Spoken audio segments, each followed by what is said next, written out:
Islam is ease. Islam is not danger or disease. Islam is love and prosperity. Islam is not hatred or adversity.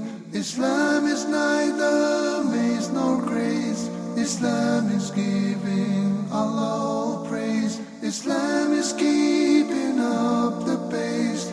Islam is for every race. You're watching Beauties of Islam. I'm your host, Yusuf Estes, and for the next few minutes, I want to continue talking about our relationship with our surroundings, and in particular, we've been talking about our relationship with Prophet Muhammad, peace be upon him. What we discovered in our previous episodes is that Prophet Muhammad, peace be upon him, is the best of all of the human beings, sent us as an example on how to live our lives as true Muslims, and also that he was sent as the mercy to mankind. Also, we learned that he is the example of the Quran itself in motion. All of these things, but at the same time, we learned that we don't eulogize him and make him to be something he's not. He even asked us not to celebrate him as the Christians had over-celebrated Jesus. And they raised Jesus, peace be upon him, to a status, in some cases calling him a son of God.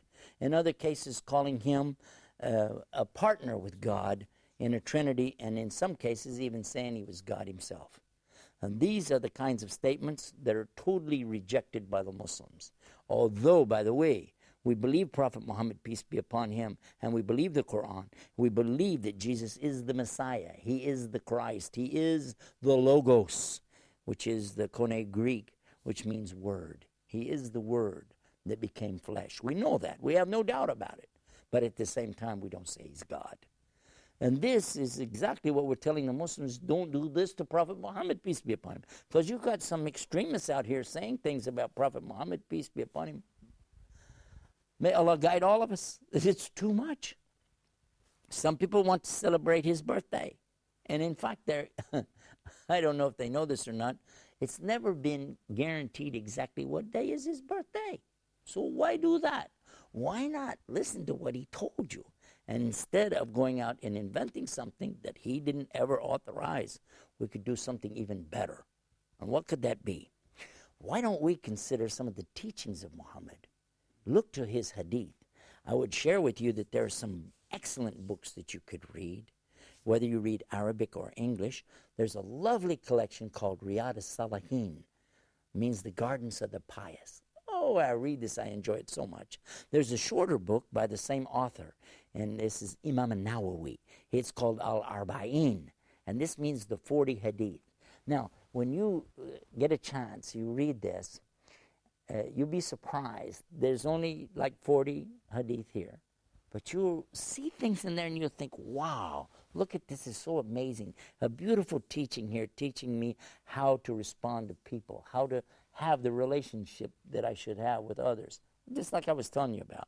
Let me give you an example. Somebody asked the Prophet Muhammad, peace be upon him, what should I do that would make Allah love me and make the people love me?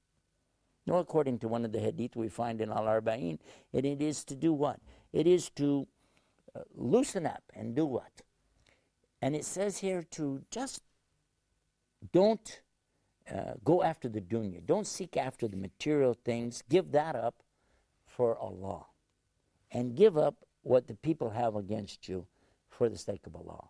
In other words, make Allah your object in this life, and don't be coming around here and looking for all the material things. Don't be going to the people and giving them a hard time about everything. Relax, lighten up, and enjoy your life as what? As a believer.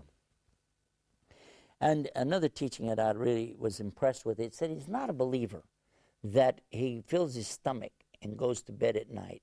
Well, his stomach is full, but his neighbor's stomach is still empty. It also tells us that it's not the way of the believer, that he should just keep talking and talking and talking about everything. As a matter of fact, he said, what means that if you just repeat everything you hear in a day's time, in fact, you will be a liar. Just to go around, listen, and repeat everything you hear, then you could be considered to be a liar. Simply because of what? Repeating everything you hear. He tells us that he's not a believer who's going around talk all the time, because this is going to be repeating things which are not true. Somebody asked him, what about a believer? Could he be a coward, a Joban, somebody who runs away in a battle and still be a believer? He said it could happen, yeah. He said, well, what about somebody who is stingy with their money, called bakhil in Arabic? He's stingy. He said he could still be a believer. They said, what about a kadhib? Somebody's a liar. He said, no. No, a liar is not a believer. Well, what we're learning here from this is to see what Prophet Muhammad, peace be upon him, is teaching us.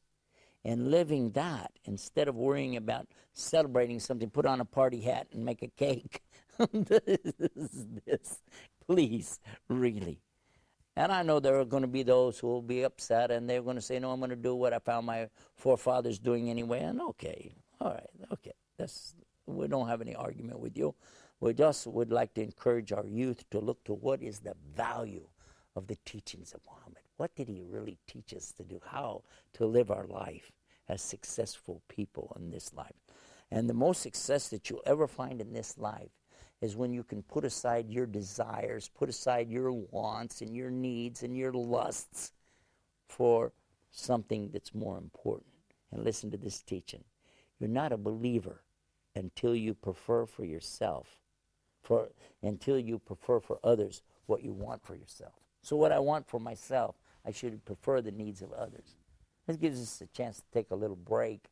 And when we come back, I want to pick up with more about this special relationship that we have with the Prophet Muhammad. You're watching Beauties of Islam. Be right back after this break. Islam is keeping up the pace. Islam is for every race. Europe's forgotten heritage. This is a sad reminder of the past history of the Muslims in the city. Nowadays, there are no Muslims anymore. These are the mosques that have remained. And it is really sad. Wait a second, this is Morocco. No, this is Tunisia, Algeria, North Africa, Egypt. No, this is all Europe, and this is all part of Spain. Islam spread first in Africa, and then from Africa, it came over to Europe, and then it did developing work in Europe.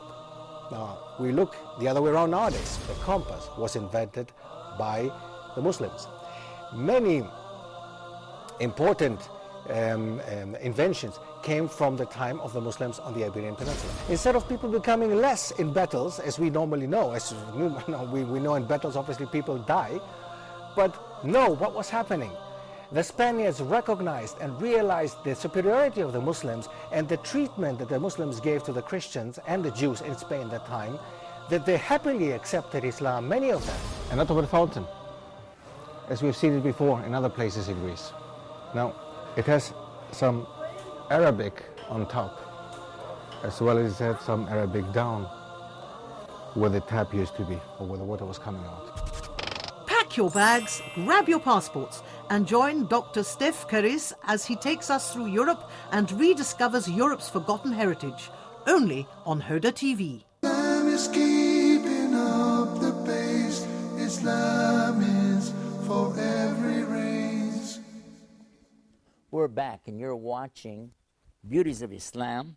And I've been talking about something a little bit tough on some of the Muslims I know when we talk about our relationship to Muhammad, peace be upon him. All of us, we love Muhammad so much. One of our programs, we talked about that we always say, Sallallahu Alaihi Wasallam, peace be upon him, after his name. And that's important. We also thank Allah so much for sending our Prophet Muhammad to us. In our prayers, at the end of our prayers, when you see the Muslim at the end, and he raised their finger in the end of the prayer, and what are they saying? Allahumma salli ala Muhammad wa ala ali Muhammad, kama sallaita ala Ibrahim wa ala ali Ibrahim, innaka hamidun majid. And in this part of our prayer, which we're doing, you imagine this, we're doing this 5 times a day, every single day of our life, we're sending the prayers and the peace and the blessings upon Prophet Muhammad, peace be upon him, and his family and followers, as Allah had his prayers and peace and blessings on the Prophet Abraham and his family and his followers. Now, I don't know if you've thought about the ramifications behind this. This is something really big. When you're talking about these kind of blessings for all of the companions and all of the family of Muhammad, and then those who follow him. This is something very beautiful. But at the same time, we're saying, as you blessed and put the peace and blessings upon who? The prophet Abraham and all of his family. And who are the family of Abraham? In fact, you see that Muhammad, peace be upon him, is actually asking about the blessings which were given to Abraham and his descendants, which is Jacob or Yaqub, and all of the tribes of Israel, and the Israelites, and the children of Israel. And we're asking the peace and blessings be for all of those who believed and did righteous deeds, from the very beginning until this very moment. This is a beautiful thing to ask for in our prayers. We see from this right away that it's not the Muslims who are having a hatred or having curses for those who went before us. Not at all. In fact, these are mixed up people. Anybody who is cursing and condemning to hell other people, this is not mentally healthy. This is not right to talk about other people like that. If you find Muslims doing it, you should warn them. This is not healthy to go around cursing people all the time. It's much healthier to realize that if there are any shortcomings, well, I guess they come from ourselves. Consider this teaching of Islam and consider this beauty. One of the big beauties of Islam is to know, how did we get in this condition to start with? Why did we wind up like this? And Allah said in the Quran that He created humans in the best of form. Humans were in the best of form when Allah created them. Allah said, verily, He created the human beings in the best of molds. Then reduce them to the lowest of low. And how is it that they got to this condition? What was it that brought them to this? And it was their own choices that they made the wrong way that put them like that. And this is what Allah tells us in the Quran, that He doesn't change a condition of the people until the people change themselves.